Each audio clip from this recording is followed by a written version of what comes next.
গত ক্লাসে আমরা যেগুলো দেখেছিলাম সেটা হচ্ছে আমরা বৃত্তের আদর্শ আকার দেখেছিলাম।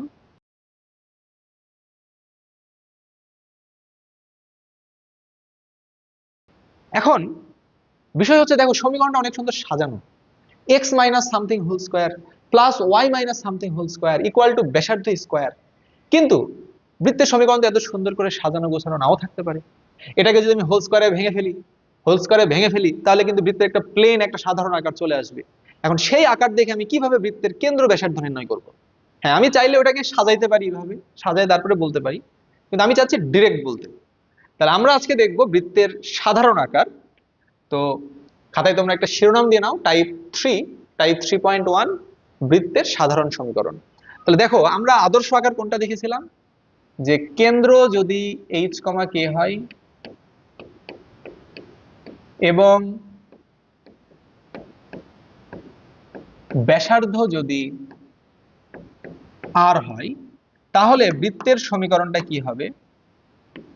তাহলে বৃত্তের সমীকরণ হবে x minus h whole square plus y minus k whole square equal to ব্যাসার্ধ আর স্কোয়ার। তো এই সমীকরণটা দেখতে অনেক সুন্দর সাজানো গোছানো। আমরা একটা কাজ করি, এটাকে হোল স্কোয়ারে ভেঙে ফেলি। তাহলে ভাঙলে কি হয় দেখো, বা x square minus 2hx plus h square plus y square minus 2ky plus k square minus r square equal to 0। এটাকে এই পাশে আনলাম। বা x square plus y square minus 2hx minus 2ky plus h square plus k square minus r square equal to 0। এখন খেয়াল করো, এই সমীকরণটা দেখতে কিন্তু আমার কাছে খুব একটা ভালো লাগছে না। কেন ভালো লাগছে না? দেখো, x square plus y square, এখানে সামনে একটা মাইনাস আছে। এই মাইনাসটা যদি না থেকে প্লাস থাকতো, আদর্শ আকার যেহেতু সাধারণ আকারে নিতে যাচ্ছি আমরা, তো সেই সাধারণ আকার সবগুলো প্লাস থাকলে সূত্র মনে রাখা আমার জন্য আরো সহজ, ভালো সুবিধা হতো। তো আমি এখানে প্লাস আনতে চাচ্ছি। তো আমি একটা কাজ করি, আমি ধরে নেই এই যে মাইনাস সহ এইচ এর মানটাকে জি ধরে নিলাম, আর মাইনাস কে এর মানটাকে আমি এফ ধরে নিলাম। ঠিক, এটা ধরে নিলাম। তো যদি আমি এটা ধরে নিই তাহলে খেয়াল করো তো, বৃত্তের সমীকরণটা কি দাঁড়াবে? বা x square plus y square minus h এর মান জি, তাহলে কি দাঁড়াবে? প্লাস 2gx প্লাস মাইনাস কে এর মান এফ, তাহলে কি হবে? 2fy। এখন খেয়াল করো ভাই, এখানে এই যে h square plus k square minus r square, এই পুরা জিনিসটাই কি একটা ধ্রুবক না? এই পুরা জিনিসটাই কি ধ্রুবক না? তো এত বড় ধ্রুবক না রেখে আমি ধ্রুবকটাকে শুধু সি ধরে নিই। তাহলে আমরা আরো একটা জিনিস ধরে নিই, যে h square plus k square minus r square equal to কত? সি। তাহলে এটার মানকে আমি সি ধরে নিলাম, তাহলে প্লাস সি ইকুয়াল টু 0। এই যে আকারটা পেলাম, এটাই হচ্ছে বৃত্তের সাধারণ আকার। এটাই কি বলো? বৃত্তের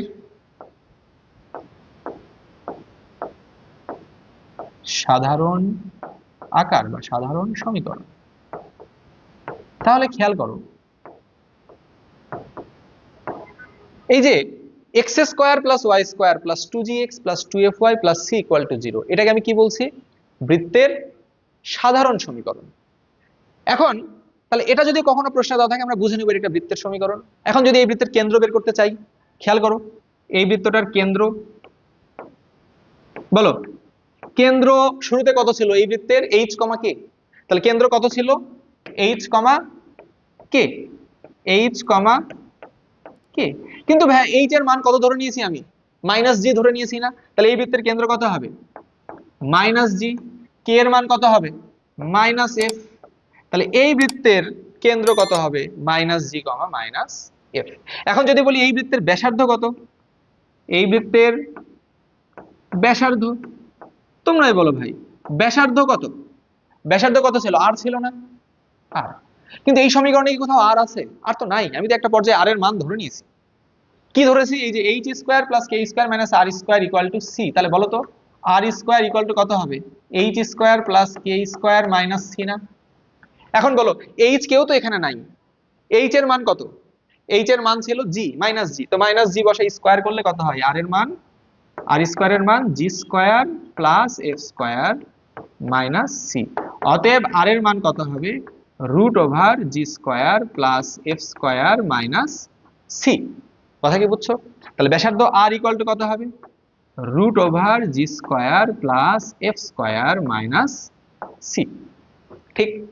তাহলে আমি বলতে পারি এটাই হচ্ছে আমার বৃত্তের সেই সাধারণ আকার, যেই বৃত্তের কেন্দ্র কত, minus G comma minus F, এবং এই বৃত্তের ব্যাসার্ধ কত, root over G square plus F square minus C. তাহলে আমি জিনিসটাকে একটু আরো একবার তোমাদের জন্য লিখে দিই। এটাই হচ্ছে কি বৃত্তের সাধারণ সমীকরণ। এখন যদি আমি প্রশ্ন করি এই বৃত্তের কেন্দ্র কত, তাহলে আমরা কি বললাম, সূত্র কি দেখলাম বলো, কেন্দ্র হচ্ছে minus G comma minus F. এখন যদি আমি তোমাকে প্রশ্ন করি ভাই জি কি জিনিস, অনেকে বলতে পারে ভাই এক্স এর সহগই তো জি। না, এক্স এর সহগ না, দেখো এক্স এর সহগ কিন্তু 2g, এক্স এর সহগ কত, 2g। তাহলে যদি আমাকে কখনো জি এর মান কোনটা বের করতে বলে বা বলতে বলে, তাহলে জি কিন্তু এক্স এর সহগের অর্ধেক, এক্স এর সহগের কি অর্ধেক। একই সাথে আমাকে যদি বলে এফ কি জিনিস, আমরা এভাবে চিন্তা করব ওয়াই এর সহগের অর্ধেক। ঠিক, এফ হচ্ছে ওয়াই এর সহগের অর্ধেক। আর সিটা তো ভাই এখানে ধ্রুবক, সিটা হচ্ছে ধ্রুবক। তাহলে আমরা এভাবে মনে রাখবো কেন্দ্র হচ্ছে এই যে জি এর মান পেলাম মাইনাস জি মাইনাস এফ। আর যদি এভাবে মনে রাখতে আরো কষ্ট হয়, তুমি এভাবে মনে রাখতে পারো যে ভাই এক্স এর সহগ কত, 2g, 2g কে যদি আমি মাইনাস 2 দিয়ে ভাগ দিই তাহলে কি মাইনাস জি পাবো না? ওয়াই এর সহগ কত, 2f, এই ওয়াই এর সহগকে যদি আমি মাইনাস 2 দিয়ে ভাগ করি তাহলে কি মাইনাস এফ পাবো না? তাহলে এত ঝামেলা না করে আমরা আরো সহজে মনে রাখতে পারি কেন্দ্র হচ্ছে এক্স এর সহগ, এক্স এর সহগ ভাগ মাইনাস 2 কমা ওয়াই এর সহগ ভাগ মাইনাস 2, এটাই হচ্ছে আমার কি কেন্দ্র। এবারে আসো ব্যাসার্ধ নির্ণয় সূত্রটা কি দেখলাম, ব্যাসার্ধ ইকুয়াল টু, সূত্র কি দেখলাম একটু আগে, root over G square plus F square minus C. যদি বলো ভাই জি কি জিনিস, জি হচ্ছে এই যে এক্স এর সহগের অর্ধেক, এফ কি ওয়াই এর সহগের অর্ধেক। আর এত ঝামেলা মাথায় নিতে না চাইলে এভাবে ভাবো যে এই যে কেন্দ্রের যে ভুজ পেয়েছো সেই কেন্দ্রের ভুজই এটা। বলতে পারো ভাই কেন্দ্রের ভুজটা মাইনাস জি, এখানে তো জি, আরে ভাই স্কয়ার আছে তো, তুমি মাইনাস নাও আর প্লাস নাও, স্কয়ার করলে তো পজিটিভ। এফ কেন্দ্রের কোটি স্কয়ার, মাইনাস এফ যদিও স্কয়ার করলে তো পজিটিভ, মাইনাস সি, এটাই হচ্ছে কি ব্যাসার্ধ। ঠিক? তাহলে চলো আমরা কিছু প্রশ্নের অ্যান্সার করি। দেখো x square plus y square minus 2x minus 4y minus 4 equal to 0 বৃত্তের কেন্দ্রের স্থানাঙ্ক ও ব্যাসার্ধ কত? তাহলে খেয়াল করো এই বৃত্তের কেন্দ্র ব্যাসার্ধ কত হবে, আমরা এভাবে চিন্তা করব যে কেন্দ্র নির্ণয়ের সূত্র হচ্ছে এক্স এর সহগ, এক্স এর সহগ ভাগ কত মাইনাস 2 কমা ওয়াই এর সহগ ভাগ মাইনাস 2। এখন বলো এখানে এক্স এর সহগ কত, এক্স এর সহগ কিন্তু মাইনাস 2, তাহলে মাইনাস 2 ভাগ করবো কি দিয়ে মাইনাস 2। ওয়াই এর সহগ কত মাইনাস 4, তাকেও ভাগ করবো কি দিয়ে মাইনাস 2। তাহলে কাটাকাটি ফাটাফাটি করলে কত হবে 1 কমা 2। ঠিক? এবারে আসো ব্যাসার্ধ, ব্যাসার্ধ কি হবে, ব্যাসার্ধর সূত্র দেখলাম আমরা root over G square plus F square minus C. দেখো জি এর মান কত, জি এর মান হচ্ছে -1।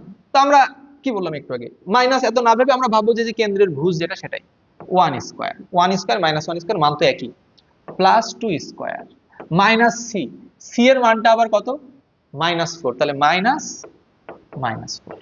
তাহলে কত হবে রুট ওভার 4 একে 5 মাইনাসে মাইনাসে প্লাস 4 মানে কত 9, তার মানে কত 3 একক। ঠিক? তাহলে কেন্দ্র হচ্ছে 1,2, ব্যাসার্ধ হচ্ছে 3। আচ্ছা তাহলে এবারে চলো আমরা নেক্সট প্রশ্নে যাই।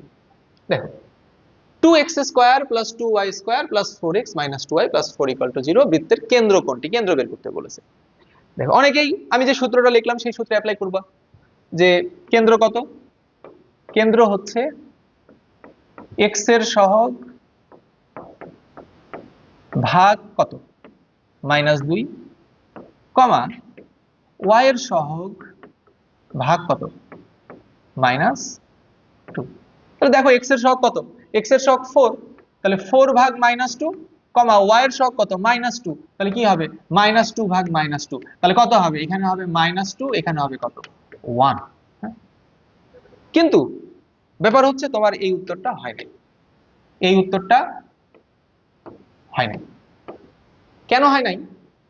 কারণ দেখো আমরা একটু আগে যে বৃত্তের সমীকরণের সূত্র ইউজ করেছি বা আমি যে সূত্রগুলো লিখে দিয়েছি সেখানে দেখো তো ভাইয়া এক্স স্কয়ারের সহগ কত ছিল? 1। ওয়াই স্কয়ারের সহগ কত ছিল? 1। এই ম্যাথটা করেছি সেখানেও এক্স স্কয়ারের সহগ ছিল 1, ওয়াই স্কয়ারের সহগ ছিল 1। কিন্তু এই যে প্রশ্নটা, এখানে কি এক্স স্কয়ারের সহগ 1, ওয়াই স্কয়ারের সহগ কি 1? না, 2। তাহলে কি এখন আমি ওই সূত্রটা ইউজ করতে পারবো?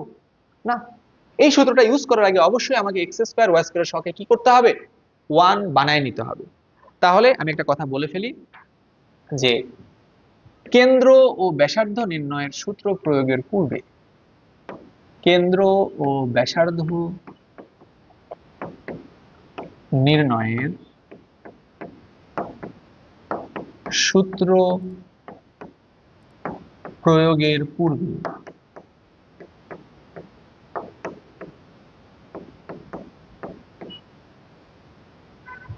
অবশ্যই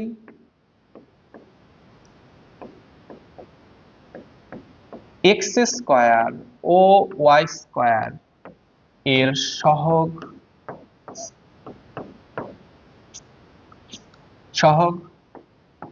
1 বানিয়ে নিতে হবে। 1 বানিয়ে নিতে হবে। তাহলে কি বললাম ভাইয়া? এই যে কেন্দ্র এবং ব্যাসার্ধ নির্ণয়ের যে সূত্র, সেই দুইটা সূত্র প্রয়োগের পূর্বে অবশ্যই অবশ্যই আমাদেরকে কি করতে হবে? এক্স স্কয়ার ওয়াই স্কয়ারের সহগকে 1 বানিয়ে নিতে হবে। তাহলে এই ম্যাথটা করার জন্য প্রথমেই আমরা কি করব? এই যে সমীকরণ, এই যে সমীকরণ, সেই সমীকরণকে আগে একটা 2 দিয়ে ভাগ করে দিব। 2 দিয়ে ভাগ করলে কি হবে? X square plus y square plus 2x minus y plus 2 equal to 0। হ্যাঁ, এবারে আমি এই সূত্রটা ইউজ করতে পারবো। যে কেন্দ্র নির্ণয়ের সূত্র কি? কেন্দ্র নির্ণয়ের সূত্র ছিল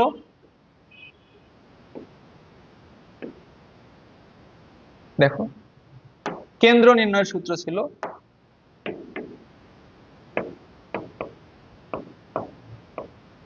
কেন্দ্র নির্ণয়ের সূত্র ছিল এক্স এর সহগ, এক্স এর সহগ কত? 2, তাকে আবার ভাগ করব কি দিয়ে? -2 দিয়ে। ওয়াই এর সহগ কত ছিল? -1, তাহলে -1 তাকে ভাগ করব কি দিয়ে? -2 দিয়ে। তাহলে কেন্দ্র কত হবে? -1, হাফ। এটাই হবে আমাদের অ্যান্সার। যদি ব্যাসার্ধ বের করতে বলতো, যদি বলে নাই √g² + f² - c √এটা² মাইনাস সি, সি এর মান কত? 2। ঠিক আছে, আশা করি সবাই পারবা। তাহলে চলো আমরা নেক্সট প্রশ্নে যাই। বলছে এই বৃত্তের কেন্দ্র কত? ময়মনসিংহ বোর্ড 22 সালে আসা প্রশ্ন। তো প্রথমে গুণ করে দাও, তাহলে কি হবে? 7x² + 7y² + 14x + 21y + 28 equal to 0। বলো সেম কথা, এখানে x স্কয়ারের সহগ y স্কয়ারের সহগ 1 নাই, আগে 1 বানায় নিব। তাহলে আগে 7 দিয়ে ভাগ করব। 7 দিয়ে ভাগ করলে কত হবে? x square + y square + 2x + 3y + 4 equal to 0। তাহলে অতএব কেন্দ্র কত হবে? x এর সহগ ভাগ -2, x এর সহগ কত? 2, তাকে ভাগ করব কি দিয়ে? -2 দিয়ে। y এর সহগ কত? 3, তাকেও ভাগ করব কি দিয়ে? -2 দিয়ে। তাহলে কত হবে? -1 -3/2। এটাই হবে আমাদের অ্যান্সার। ঠিক, আশা করি সবাই এটা বুঝতে পেরেছো। তাহলে চলো এবারে আমরা পরের টপিকে যাই। বলছে কি ব্যাসার্ধ 3 এবং এত বৃত্তের সাথে সমকেন্দ্রিক এরূপ বৃত্তের সমীকরণ নির্ণয় করো। তাহলে বলো, এই যে x² + y² - 4x - 6y = 0, এই বৃত্তের কেন্দ্রটা কত? এই বৃত্তের কেন্দ্র কত -4 ভাগ -2 -6 ভাগ -2, তাহলে কত হবে কাটাকাটি করলে 2, 3। এটা হচ্ছে এই বৃত্তের কেন্দ্র। আর আমাকে বলছে এমন একটা বৃত্ত আমরা নির্ণয় করব যার ব্যাসার্ধ 3 এবং যেটা এই বৃত্তের সাথে সমকেন্দ্রিক। সমকেন্দ্রিক মানে এই বৃত্তের কেন্দ্র যা আমার নির্ণয় করতে হবে, যে বৃত্ত সেই বৃত্তের কেন্দ্র তাই। তাহলে আমার নির্ণেয় বৃত্তের ক্ষেত্রে কি হচ্ছে বলো তো? নির্ণেয় বৃত্তের কেন্দ্র, নির্ণেয় বৃত্তের কেন্দ্র কত? ওই সেম 2, 3। আর নির্ণেয় বৃত্তের ব্যাসার্ধ কত? 3। তাহলে কত দিনের ম্যাথ? কেন্দ্র জানা, ব্যাসার্ধ জানা, কি হবে x - h whole square plus y - k whole square equal to ব্যাসার্ধ r স্কয়ার। তাহলে অতএব সমীকরণ কি হবে? x - 2 whole square plus y - 3 whole square equal to ব্যাসার্ধ স্কয়ার। এগুলা হোল স্কয়ারের সূত্রে ফেলে সাধারণ আকার নিয়ে যেতে পারবে। ঠিক? তাহলে আশা করি সবাই এটা পারবা।